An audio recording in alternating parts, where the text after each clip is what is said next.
नमस्कार. आपल्या सगळ्यांचं आजच्या सत्रामध्ये मनःपूर्वक या ठिकाणी स्वागत. आपण दररोज सकाळी 6:55 ला वेगवेगळ्या विषयांवर भेटतो आणि या विषयावर भेटून आपली चर्चा सुरू असते, की 25 मिनिटांमध्ये आपल्याला दररोज एक विषय समजून घेण्याचा प्रयत्न करतो आणि त्याची सुरुवात करत असताना आपण जे 6 ते 7 सेक्टर या ठिकाणी ठरवलेले आहेत, त्यातला एक महत्त्वाचा विषय स्पर्धा परीक्षेची तयारी. आणि स्पर्धा परीक्षेच्या तयारीचा एक-एक टप्पा उलगडून सांगत असतानाचा आजचा जो महत्त्वाचा भाग याच्यातला आहे, त्यावर आपण चर्चा करणार आहोत, की महाराष्ट्रातले तरुण जे यू-पी-एस-सीची तयारी करण्यासाठी वेगवेगळ्या शहरांमध्ये बाहेर पडतात, मायग्रेट होतात, विशेषतः दिल्लीमध्ये जातात. तर त्यांची नेमकी सामाजिक, आर्थिक वास्तव काय आहे, यशापयश काय आहे, त्यांची सर्वंकष निकष काय आहेत? हे मला थोडंसं यासाठी सांगायचं आहे, लक्षात घ्या मित्रांनो, लक्षात घ्या, की आपण कोणताही मार्ग निवडत असताना त्याची सद्यस्थिती काय आहे? कोणत्या परिस्थितीतनं हे सगळ्या गोष्टी या ठिकाणी घडतायत? आपल्याला कोणत्या परिस्थितीतून ह्या परीक्षा द्यायच्या आहेत? याची इत्थंभूत माहिती असणं, त्याचा एक सविस्तर प्लॅन आपल्याकडे तयार करणं, हे अत्यंत गरजेचं आहे. आणि म्हणूनच आपण या ठिकाणी आज यू-पी-एस-सी करणाऱ्या विद्यार्थ्यांचं, महाराष्ट्रातल्या विद्यार्थ्यांचं विशेषतः जे वास्तव आहे, ते वास्तव या ठिकाणी आपण जाणून घेण्याचा प्रयत्न करणार आहोत. काय वास्तव आणि कशा पद्धतीनं आपल्याला जाणून घ्यायचं हे पहिल्यांदा आपण लक्षात घेऊ, की आपण काही ठिकाणी स्पर्धा परीक्षा तयार करणारी बेटं निर्माण झाली आहेत. स्पर्धा परीक्षेचं मार्गदर्शन करणारी, लक्षात घ्या.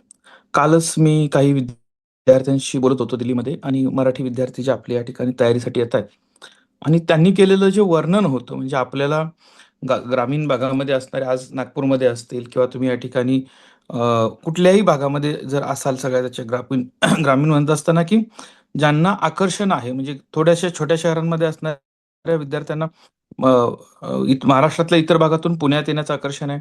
पुण्यातल्या विद्यार्थ्यांना दिल्लीत येण्याचं आकर्षण आहे. आलं लक्षात? आणि मग या आकर्षण कशासाठी आहे? तर तिथं तयार झालेली जी काही स्पर्धा परीक्षेची बेटं आहेत, त्याबद्दल आहेत. आपल्यापैकी किती मंडळींना असं वाटतं, की स्पर्धा परीक्षेची तयारी करत असताना या सगळ्या शहरांमध्ये असणारं जे वातावरण आहे, ते वातावरण महत्त्वाचं असतं आणि म्हणून त्या ठिकाणी रिझल्ट्स मिळतात. असं ज्यांना वाटतं त्याने हँड रेज करायचं. स्पर्धा परीक्षेची तयारी करत असताना ज्या ठिकाणी तिथलं वातावरण जे असतं ते उपयोगाला येतं, असं ज्यांना वाटतं त्याने हँड रेज करायचं. जणांना वाटतं, की आज परिस्थिती बदललेली आहे. मोबाईलच्या माध्यमातनं ऑनलाईन लेक्चर उपलब्ध आहेत. सुविधा उपलब्ध आहेत, ज्या अगोदरच्या काळामध्ये नव्हत्या. त्यामुळे ही परीक्षेची तयारी आपण आपल्या भागात राहून देखील ऑनलाईन आणि ऑफलाईन अशा हायब्रिड मोडवर करू शकतो आणि त्याच्यातून आपण या ठिकाणी यश मिळवू शकतो, असं किती जणांना वाटतं. आता याच्यामधली एक गोष्ट समजून घेणं गरजेचं आहे, आपण हे लक्षात घ्या, की आपण जे दुरून डोंगर साजरे म्हणतो, की बाबा काय आहे तिथं असेल सगळं त्याच्यामध्ये करून घेऊ. परिस्थिती काय आहे, की आपण ज्यावेळेला तिथं पोहोचतो तयारीसाठी, मुळातच यू-पी-एस-सी हे एक टफेस्ट एक्झाम आहे. म्हणजे अत्यंत स्ट्रिक्ट असणारी अशी ही एक्झाम, जिथं पर्सेंटेज रेशो जो आहे प्रमाण पास होण्याचं हे अत्यंत कमी आहे. आणि या कमी असलेल्या प्रमाणामध्ये देखील आज जो फ्लो आहे तो कसा आहे? तो 12-15 लाख, 16 लाख विद्यार्थी दरवर्षी या ठिकाणी फॉर्म भरतायत ही फॅक्ट आहे, लक्षात घ्या. आणि जागा ह्या हजारापर्यंत असतात, हजाराच्या आत जागा असतात. आणि मग त्याच्यामध्ये काय फरक आहे, जो दिल्लीत तयारीला गेल्यानंतर तिथं तुमचा राहायचा खर्च आहे, खायचा खर्च वेगळा आहे. साधारणतः 4 वर्षापूर्वीची आकडेवारी होती, की महाराष्ट्रातून कोव्हिडच्या नंतरचा थोडाफार काल आपण बघितला. कोव्हिडच्या अगोदरचं 1 वर्षानंतरचं. तर महाराष्ट्रातून दिल्लीत जी मुलं तयारीला येतायत, ते जे जी-एस-टी पे करतायत अशा क्लासेसच्या फीजचा विचार केला तर ₹500 कोटी महाराष्ट्रातली मुलं फक्त दिल्लीमध्ये स्पर्धा परीक्षा तयारीसाठी खर्च करत असतात, हे लक्षात घ्या. साधारणतः मी ऐकलेली माहिती, मी कुठल्याही क्लासमध्ये स्वतः व्हिजिट केलेली नाही. त्यामुळे जे विद्यार्थ्यांच्याकडून ऐकलं ते असं, की 300-350 विद्यार्थ्यांची एक बॅच अशा दिवसाला या ठिकाणी 5 ते 6 बॅचेस प्रत्येक क्लासेसमध्ये होत असतात. 20-25 पेक्षा जास्त मोठे क्लासेस, रिनाउंड ज्याला म्हणता येईल, अशा पद्धतीचे क्लासेस असणाऱ्या त्या एरियामध्ये, मग तो राजेंद्रनगर असेल किंवा अन्य एरियामध्ये असेल, लक्षात घ्या. तर म्हणजे 60-70 हजार विद्यार्थी तर रेग्युलर क्लासमध्ये दररोज येणारे आणि जाणारे आहेत. मग इथं राहून तयारी करायची आहे वातावरणासाठी, ग्रुप मिळतात, चांगल्या पद्धतीने डिस्कस करायला येतं, म्हणून तयारी करायसाठी राहणारे वेगळ्या पद्धतीचे आहेत. आणि काही मंडळी अशा आहेत, की जे आले इकडं आणि इथं आल्यानंतर मग त्यांचे वेगळेच प्रकार चालू झाले. मित्र तयार झाल्या, इतर रिलेशनशिप झाले. म्हणजे इथं घरातून इकडे तयारीसाठी यायचं आणि इथं लिव्ह मध्ये राहायचं असे देखील प्रकार या ठिकाणी घडतायत. इथं आल्यानंतर अभ्यासाचं टेन्शन म्हणून या ठिकाणी सिगरेट सारख्या व्यसनाची सवय लागणारी आहेत किंवा बाकी काही व्यसनांच्या आहारी गेलेले आहेत. आणि एक उत्साह जो पाहिजे प्रिपरेशन करणाऱ्या विद्यार्थ्यांच्या मध्ये त्याचा अभाव हा काही ठिकाणी जाणवतो. ही एक काळी बाजू या तयारी करणाऱ्या मॉब मधली आहे, हे लक्षात आहे त्याच्यामध्ये. आता आकडेवारी एक या ठिकाणी तुम्हाला मला थोडीशी सांगायला आवडेल की 2023 साली 9,52,599 विद्यार्थ्यांनी UPSC साठी फॉर्म भरला. पण पूर्व परीक्षेला फक्त 5,83,000 विद्यार्थी बसले. याचा अर्थ 41% विद्यार्थी फक्त फॉर्म भरून बाजूला झाले. त्यांनी प्री दिलीच नाही. लक्षात घ्या. ही का गळती झाली? कारण त्या परीक्षेची तयारीच झाली नाही किंवा मी इथं आल्यानंतर वेगळ्याच गोष्टी केल्या आणि मग बऱ्याच वेळा म्हणतो की माझी तयारी झाली नाही, त्यामुळे हा अटेम्प्ट आपण घ्यायला नको. घरच्यांना सांगून करून आपण पुढच्या वेळेला प्रयत्न करू. घरचेही म्हणतात ठीक आहे, तुला वाटतं तयारी झाली नाही तर राहू दे, त्या पद्धतीनं. म्हणजे 8,05,83,000 विद्यार्थी जी परीक्षेला बसले प्री परीक्षेला, त्यातले फक्त 14,667 विद्यार्थी मेन्स परीक्षेसाठी क्वालिफाय झाले. आकडे कसा आला बघा, 9,52,000 वरनं 5,83,000 बसलेच. 41% इथंच बाहेर पडले न बसल्यामुळे. उरलेल्यांमध्ये या ठिकाणी लक्षात द्या 14,000 मुलं फक्त या ठिकाणी मेन्ससाठी क्वालिफाईड झाले आणि मेन्स नंतर या ठिकाणी 1,000 उमेदवारांची अंतिम निवड होते. म्हणजे 1% देखील या ठिकाणी तुम्हाला उमेदवारी किंवा हे अर्ज किंवा जागा नाही आहेत, हे लक्षात घ्या त्याच्या पद्धतीनं. आणि मग या राज्यांमध्ये जर बघितलं एक साधारणतः आकडेवारी 2024 पर्यंतची, तर सिक्वेन्स कसा आहे? उत्तर प्रदेशमधून 717 अधिकारी, बिहारमधून 452 अधिकारी, राजस्थानमधून 322 अधिकारी, तामिळनाडूमधून 313 अधिकारी, आंध्र प्रदेशमधून 314 अधिकारी आणि महाराष्ट्र 253 अधिकारी. हा महाराष्ट्राचा क्रमांक पहिल्या 10 मध्ये बघितला तर आपण 6 नंबरला आहोत, हे लक्षात आहे त्याच्या वतीनं. आता हा काय एका वर्षाचा आकडेवारी नाही, पाठीमागच्या 3-4 वर्षाची कन्सोलिडेटेड आकडेवारी अशी दिलेली आहे. आणि महाराष्ट्रात एक विशिष्ट वर्ग होता की ज्या वर्षी आपण 80 पर्यंत गेलो, म्हणजे महाराष्ट्रातले 80 विद्यार्थी आहेत, पण तो आकडा आपला देखील या ठिकाणी खालीच आहे. दिल्ली युनिव्हर्सिटी किंवा JNU मधल्या विद्यार्थ्यांचं यश थोडंसं जास्त चांगलं आहे, हे लक्षात घ्या. आणि मग जिथं या ठिकाणी राजेंद्र नगर, मुखर्जी नगर, ओल्ड दिल्ली या बऱ्याच ठिकाणी कशा पद्धतीनं हे विद्यार्थी राहतायत हे देखील फार महत्वाचं आहे, लक्षात घ्या. म्हणजे सगळे क्लासेस ज्याला लोअर बेसमेंट म्हटलं जातं. लोअर बेसमेंट म्हणजे याचा अर्थ काय, की जिथं बऱ्यापैकी बेसमेंटमध्ये जिथं हवा नाही, हवेशीर वातावरण नाही, कोंदट वातावरणामध्ये मग काही ठिकाणी हवा थोडीशी खेळती राहिली पाहिजे म्हणून AC लावून हे चाललेले असतात. अ, काही घटना पाठीमागच्या आपण बघितल्या की कशा पद्धतीनं दुर्दैवी मृत्यू काही मुलांचा तिथं पाणी आल्यामुळं अचानक या ठिकाणी झाला. या सगळ्या गोष्टी एका बाजूला मी सांगतोय की ते एक मोठं कमर्शियल हब बनलेलं आहे. म्हणजे त्या ठिकाणी राहायला रेसिडेन्शियल किंवा यांना कुटुंबाला फ्लॅट दिलेच जात नाही. ते म्हणतात की आम्ही PG मध्ये विद्यार्थ्यांना देणार आहोत आणि मग त्याचा खर्च जो आहे तो महिन्याला या ठिकाणी 8-10 हजारांपासून 20-25 हजार पर्यंत मुलाचा खर्च महिन्याचा अदर दॅन ट्युशन ट्युशन सोडता या ठिकाणी दिला जातो, हे लक्षात घ्या. CSATचा जो काही खर्च आहे तो 1 लाख ते 3 लाखाच्या दरम्यान आहे. ऑप्शनल कोचिंग जे आहे ते 35 ते 60 हजारांपर्यंत आहे. टेस्ट सिरीज आणि मुलाखतीचं पॅकेज जर घेत असाल तर आपण या ठिकाणी 15 ते 35 हजार रुपयेपर्यंत खर्च आहे. खोली भाडं आणि इतर गोष्टी बघितल्या तर 4-4.5 हजार पासून 18,000 पर्यंत. मेसचा खर्च 3 ते 6 हजार पर्यंत आहे. वाचनालय, लायब्ररी त्याचा खर्च 2-3 हजार रुपये आहे.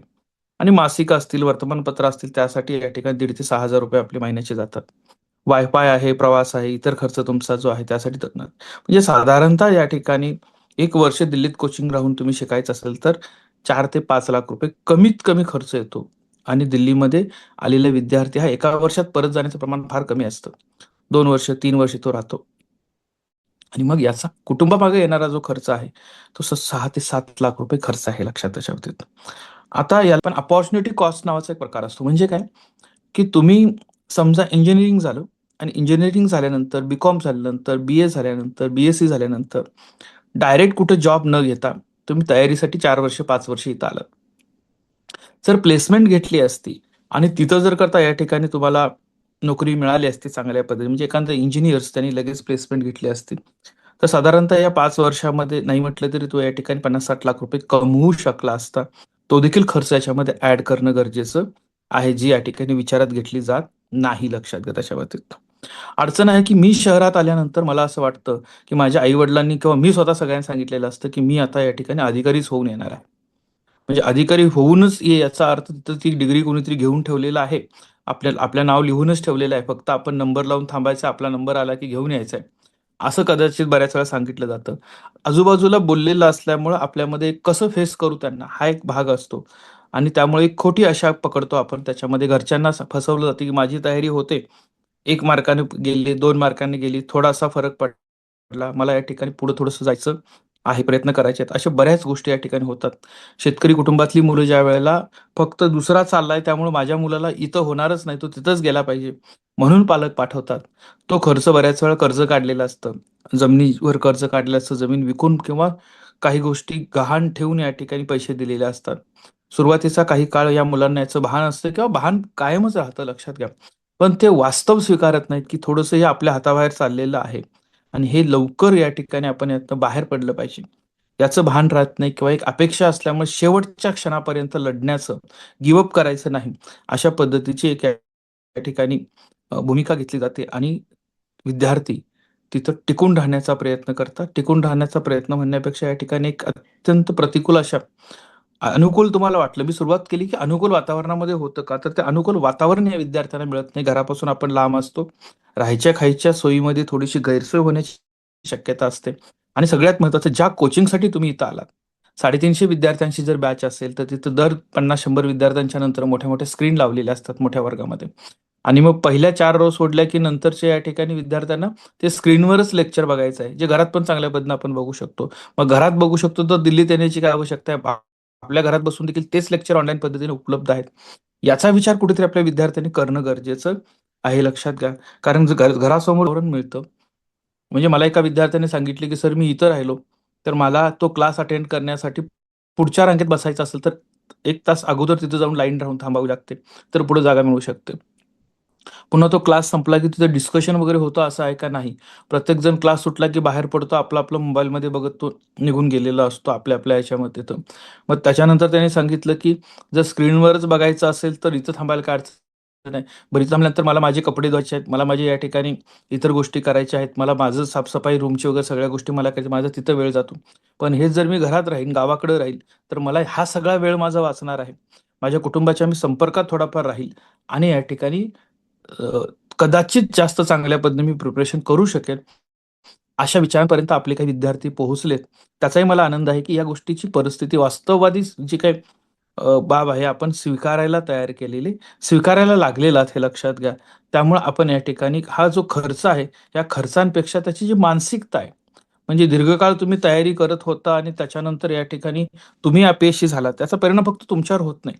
त्याचा परिणाम कुटुंबावर होतो. कुटुंबाने केलेले ॲडजस्टमेंट असतात. तत्कालीन परिस्थितीमध्ये ज्या काही गोष्टी येतात, त्या त्यांनी फेस केलेल्या असतात. याचाही कुठेतरी विचार करणं गरजेचं आहे. मोठ्या प्रमाणामध्ये दुर्दैवाने लक्षात घ्या, की मानसिक आरोग्याचे प्रश्न तयार झालेले आहेत मुलांच्यामध्ये. त्यातून काही या ठिकाणी आत्महत्या घडतायत, लक्षात घ्या. डायरेक्ट जरी तशा समोर येत नसल्या तर तिथं त्याच्यामध्ये आणि तरीही एक या ठिकाणी नॅशनल गुन्हे म्हणजे राष्ट्रीय गुन्हे नोंदणी ब्युरो जो आहे एन-सी-आर-बी, त्यानुसार 223च्या आकडेवारीपर्यंत देशात 13,892 विद्यार्थ्यांच्या आत्महत्येची नोंद झालेली. आता 13,892 विद्यार्थ्यांच्या आत्महत्येची नोंद झालेली असताना याचं एक कारण हेही लक्षात, फक्त स्पर्धा परीक्षा नाही, इतर सगळ्या कारणांमधली ही विद्यार्थी संख्या आहे त्याच्यामध्ये. दुसरी एक अलीकडचीच घटना या ठिकाणी 26 वर्षीय विद्यार्थिनीने या ठिकाणी भाल्याच्या खोलीमध्ये राहून आत्महत्या केली आणि तिनं कारण त्याच्यामध्ये सुसाईड नोटमध्ये लिहिलेलं आहे, की सरकारी भरतीतील घोटाळे आणि रोजगाराच्या अभावावर बोट ठेवून तिनं आत्महत्या केली. मी माझ्या आयुष्याच्या सर्व आशा गमावलेल्या आहेत, म्हणून मी या ठिकाणी जीवनयात्रा संपवत आहे. अशा पद्धतीचे जे या ठिकाणी प्रॉब्लेम्स काय आहेत, की तयारी करत असताना साधारणतः मुलाचं वय हे 28 ते 30 वर्षापर्यंत जातं.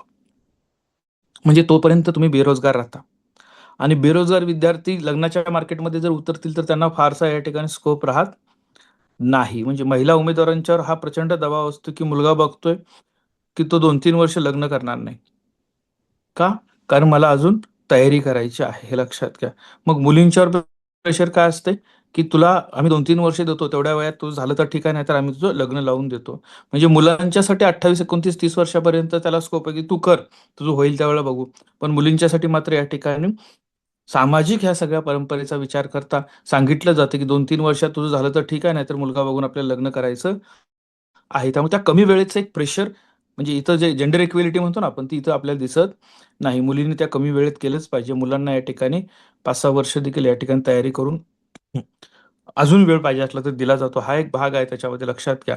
सगळ्यात महत्त्वाचं आहे, की आपण तयार केलेलं हे जे काही सगळं ज्ञान आहे, तुम्हाला जे काही या ठिकाणी उत्कृष्ट उत्तर लिहिल्यानं या ठिकाणी अभ्यास भरपूर केला, तुम्ही तयार झालात. पण तुम्ही तुमच्या कुटुंबामध्ये तुमची या ठिकाणी एक स्टेबल इन्कम सोर्स जनरेट करण्यामध्ये जर अपयशी झालात, तर हे कौटुंबिक तणाव मोठ्या प्रमाणात निर्माण होतात आणि ही समस्या मोठी आहे मित्रांनो, आता लक्षात घ्या.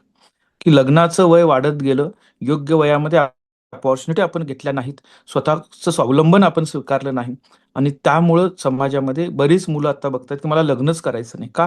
कारण हे फ्रस्ट्रेशन असं आहे, की मी जबाबदारी स्वीकारू शकत नाही कुणाची. असं वाटायला लागलेलं आहे आणि ही परिस्थिती कुठेतरी घातक आहे, हे लक्षात घ्या. सामाजिक दुरावा, कुटुंबातील ताण हे सगळे प्रश्न या ठिकाणी आहेत. आता तुम्ही म्हणाल, की सर आजच्या लेक्चरमध्ये सगळंच निगेटिव्ह तुम्ही सांगितलं, मग आम्ही यू-पी-एस-सी करूच नये, अशी तुमची इच्छा आहे का?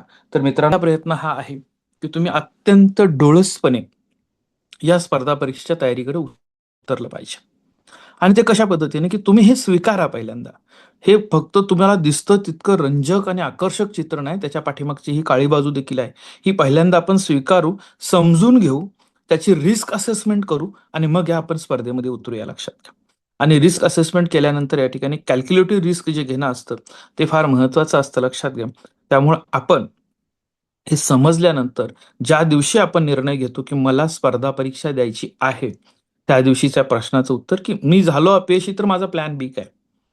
तो प्लॅन बी पहिल्यांदा आपण रेडी ठेवू अत्यंत चांगल्या पद्धतीचा. त्याच्याबरोबर प्लॅन ए आणि दोन्हीसाठी मेहनत घेऊ. तयारीला सुरुवात कधी करू? फर्स्ट इयरला पदवीला आलात त्या दिवसापासून सुरुवात करूया. 3 वर्षामध्ये चांगल्या पद्धतीची तयारी होऊ शकते आणि त्या तयारीच्या माध्यमातून तुम्ही तुमचं यश मिळवू शकता हे लक्षात घ्या त्याच्या बाबतीत. यश मिळवत असताना हे वारंवार लक्षात ठेवायचं, की 99% लोकांना प्लॅन बीचा आधार घ्यावा लागतो. मी त्या 99 मध्ये आलो नाही तर चांगलीच गोष्ट आहे. पण जरी आलो, तरी मी खचून जाणार नाही. त्यासाठी आवश्यक असणारी तयारी मी केलेली आहे. ही जाणीव तुम्हाला व्हावी या उद्देशानं आज ही दुसरी बाजू मांडण्याचा प्रयत्न आपण केलेला आहे.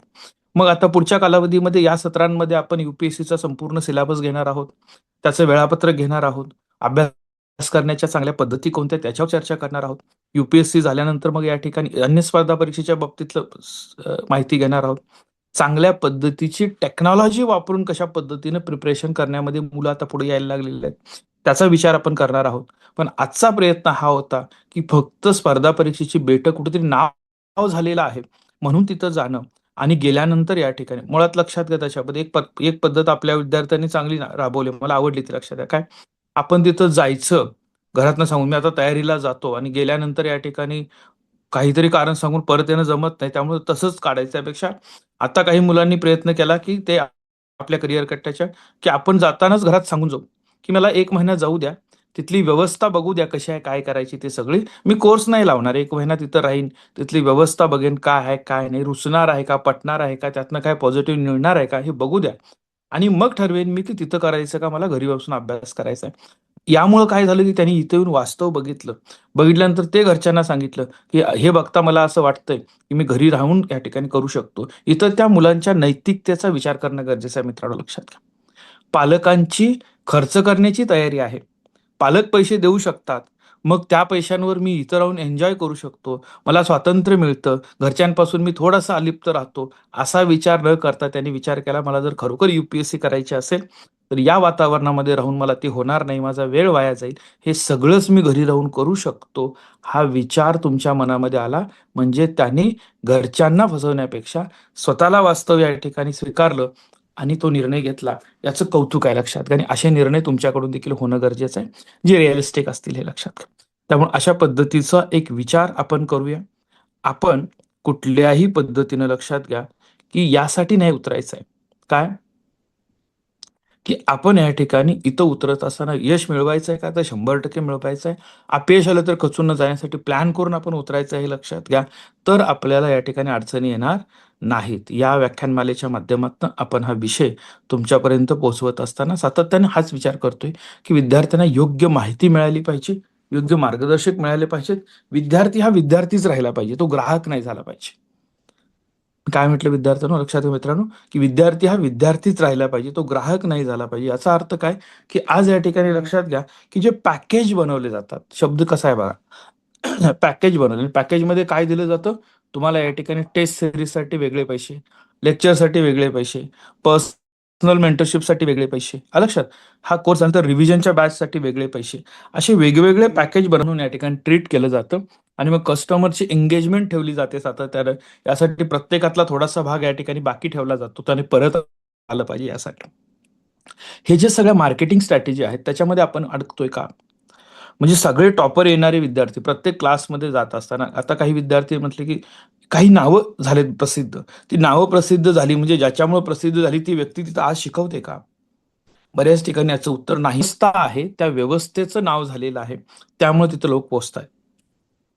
मग काही खाजगी क्लासेसचे ब्रँड मोठे झालेले आहेत. मग त्यांनी ऑनलाईनमध्ये मोठं झाल्यानंतर ऑफलाईन प्रत्येक शहरामध्ये आपल्या या ठिकाणी ब्रँचेस काढलेले आहेत. आता नाव कुठेतरी दिल्लीत मोठं झालेलं आहे आणि कुठेतरी माझी या ठिकाणी अमरावतीमध्ये त्याची ब्रँच चालते त्या नावानं. तर हे नक्की आहे की कुठेही दिल्लीतला शिक्षक मला अमरावतीमध्ये येऊन शिकवत नाहीये. अमरावतीतलाच एक शिक्षक तिथं मला शिकवतोय. नाव तिथलं दिल्लीचं वापरलं जातंय आणि इथल्या शिक्षकाला फक्त सांगितलं जाते की शिकवायचं कशा पद्धतीने. ही पद्धत महत्वाची आहे का? तर 100% पद्धत महत्वाची आहे. ह्या पद्धतीमध्ये अभ्यास आहे, त्यांचा इतक्या वर्षाचा रिसर्च आहे, त्यांनी बघितलेली सिस्टम आहे, त्यांनी केलेलं एकत्रीकरण आहे आणि 100% ते महत्वाच्या गोष्टी आहेतच. ते नाकारता येणार नाही, लक्षात. पण ते नाकारता येणार नाही याचा अर्थ त्याला अवास्तव महत्व देण्याची गरज नाही. ही वस्तुस्थिती जर आपण स्वीकारली तर आपण चांगल्या पद्धतीनं आपल्या परीक्षेच्या तयारीचं नियोजन करू शकतो मित्रांनो, लक्षात घ्या. महाराष्ट्रातल्या तरुणांनी ही तयारी करत असताना पहिली गोष्ट, ग्रॅज्युएशन झाल्यानंतर तयारीला लागायचं नाही. कुठेतरी फर्स्ट इयरमध्ये तुमचं हे ठरलं पाहिजे की मला यातली एक परीक्षा द्यायची आहे. जर तुम्हाला कळालं, म्हणजे आमच्या काही विद्यार्थी मैत्रिणींचं ज्या ठिकाणी मी बघतोय बोलतात माझ्याशी, त्यांनी सुरुवात भेटले त्यावेळेला कन्फ्यूज होतो. मग कधी मला बँकिंग करायचं आहे, कधी काय करायचं असं होतं. पण टी-वाय कंप्लीट होईपर्यंत त्यांना या सगळ्या परिस्थितीचा अंदाज आला आणि त्यांनी सांगितलं, "सर नाही, मला हे करण्यापेक्षा इमिजिएट मला जॉब घ्यायचा आहे. माझ्या घरच्या परिस्थितीचा विचार करता मला इमिजिएट जॉब घ्यायचा आहे. मला अर्निंग मिळालं पाहिजे असं करायचं आहे. त्यामुळे मी आता असं स्किल मिळवायला सुरुवात केली, की मला इमिजिएटली कुठेतरी 10,000-15,000 पासून सुरुवात होईल. मग ते हळू वाढेल आणि करत मला जे जमणार आहे ते मी करणार आहे." हे ॲक्सेप्ट करणारी तरुणाई आपल्या माध्यमातून घडते, बोलते, पुढे जाते. याचा एक विशेष आनंद करिअर कट्टा राबवणाऱ्या प्रत्येकाला आहे, हे लक्षात घ्या मित्रांनो. त्यामुळे तुमचा देखील हा एक रोल आहे. तुम्ही ज्यावेळेला ह्या सगळ्या गोष्टी बघता, विचार करता, त्यावेळेला "अहो, मला जायचंय स्पर्धा परीक्षा क्षेत्रामध्ये 100% जायचं आहे. पण मी ब्लाइंड नाही जाणार. मी ब्लाइंड अजिबात जाणार नाही." म्हणजे मला एखाद्या महामंडळाची स्कॉलरशिप मिळते, मला राहायचा, खायचा सगळा खर्च मिळतो, ठीक आहे. पण स्कॉलरशिप मिळाल्यानंतर, खर्च मिळाल्यानंतर मी ज्या ठिकाणी जाणार आहे, तिथं व्यवस्थित मला मार्गदर्शन मिळणार आहे का? का मी फक्त घरच्यांपासून थोडंसं बाजूला जाता येतं, ते पैसे मिळतात आणि त्याच्यावर 2-4 वर्ष राहता येईल म्हणून मी जातोय. हा आरोप नाही मित्रांनो. पण आपण हे समजून घेणं गरजेचं आहे. कारण स्कॉलरशिप मिळाल्यानंतर मी जर तिथं जाऊन मला मार्गदर्शन चांगलं मिळणार नसेल, त्या संस्थांच्याकडून मला त्या पद्धतीचा जर फायदा होणार नसेल, त्या मार्गदर्शनाचा, तर मी माझ्या आयुष्यातल्या 5 वर्षाचा हिशोब कसा करेन? माझ्या आयुष्यातली 2-3 वर्ष जातात त्याचं कॅल्क्युलेशन कसं करेल? ते कोणत्याही पैशातनं भरून न येणारं नुकसान आहे मित्रांनो. गेलेली वेळ परत मिळणार नाहीये.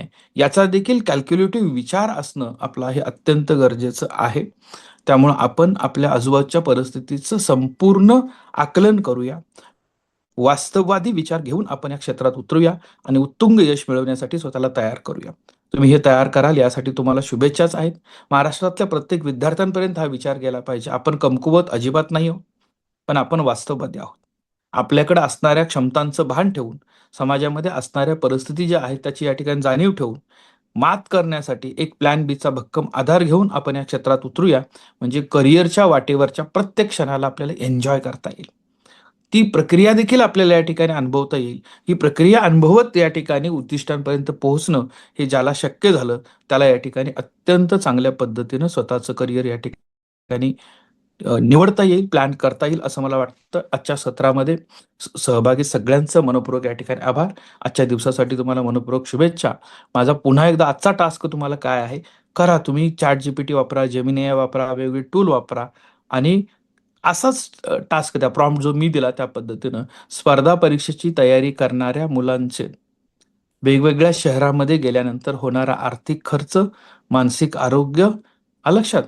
त्यांचे या ठिकाणी यशापयश याचा आढावा द्या. सविस्तर डीप रिसर्च करा. डॉक्युमेंट्स काय काय येतात ते बघा. केस स्टडी कुठल्या कुठल्या येतात ते बघा. हे समजून घ्या. येणाऱ्या संकटांची तयारी करून आपण त्याच्यात उतरूया, म्हणजे त्याच्याविषयीचा आपल्याला बॅकअप प्लॅन तयार असणार आहे. तुमच्या सगळ्यांसाठी मनःपूर्वक शुभेच्छा देतो आजच्या दिवसासाठी आणि आपण हे सेशन इथं संपूया. धन्यवाद.